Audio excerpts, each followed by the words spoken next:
اللہ کے پاک پیغمبر جناب نوح علیہ السلام جب طوفان آنے لگا نا تو اللہ نے پیغمبر سے فرمایا میرے پاک پیغمبر کشتی لاؤ.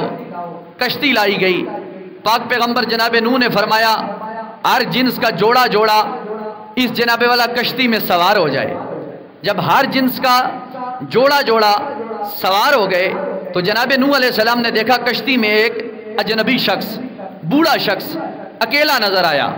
تو اللہ کے پاک پیغمبر نوح علیہ السلام نے یہ منظر دیکھا، دیکھ کر فرمایا تو کون ہے، کیوں آیا ہے؟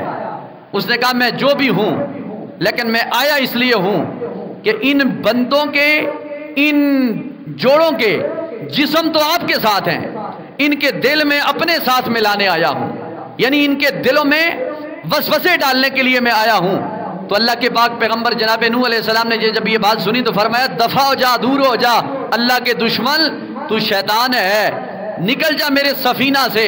سفینہ کہتے ہیں کشتی کو. نکل جا میرے سفینہ سے، یہ اللہ کی یاد والے لوگ ہیں اور یہاں پر اللہ کے دشمن نہیں رہ سکتے، اللہ کے دشمن نہیں رہ سکتے.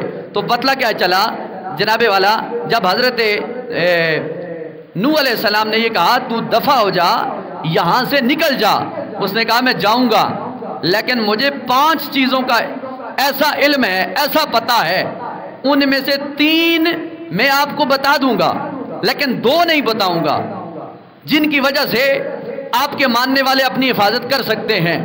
اللہ کے پاک پیغمبر جناب نوح علیہ السلام سے اس شیطان نے جب یہ کلام کیا، اپنی زبان میں گفتگو کی، تو اللہ رب العالمین نے اپنے پاک پیغمبر جناب نوح علیہ السلام سے فرمایا میرے پاک پیغمبر ایسا کرو، اسے کہہ دو 3 چیزیں نہ بتاؤ، جو چیزیں نہیں بتانی، جن کا اقرار کرتا ہے کہ میں نہیں بتاتا 2 چیزیں، وہ بتا دے.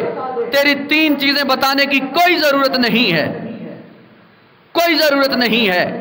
تو اس نے جب حضرت نوح علیہ السلام نے جب یہ بات اللہ کا پیغام سنا تو شیطان سے کہا وہ 2 چیزیں بتا دے تو جو تو نہیں بتانا چاہتا 3 کو چھوڑ دے. اس نے 2 چیزیں بتائیں، ایک حسد، دوسرا ہرس. ایک حسد، دوسرا ہرس، اور پھر تعریف بھی خود کر دی. میں حسد کی وجہ سے حسد کیا پیغمبر آدم کے ساتھ، اللہ نے جہنمی بنا دیا، اور جناب آدم علیہ السلام نے جنت میں رہ کر ہرس کی کس کی؟ گندم کے دانے کی کہ میں اسے کھا لوں. اللہ نے جنت سے باہر نکال دیا جناب آدم علیہ السلام کو. تو یہ 2 چیزیں بتائیں شیطان نے جناب نوح علیہ السلام کو. فرمایا کہ ان 2 چیزوں کی وجہ سے انسانوں کو میں گمراہ کرتا ہوں، ایک حسد، دوسرا ہرس. اور فرمایا اگر 2 چیزوں سے انسان اپنے آپ کو بچا لے، ایک حسد، دوسرا ہرس سے، تو وہ بندہ اللہ کی بارگاہ میں ناراضگی کا حقدار نہیں بنتا، اللہ کی بارگاہ میں وہ راضی برضا ہونے کا حقدار بن جاتا ہے. کبھی کبھی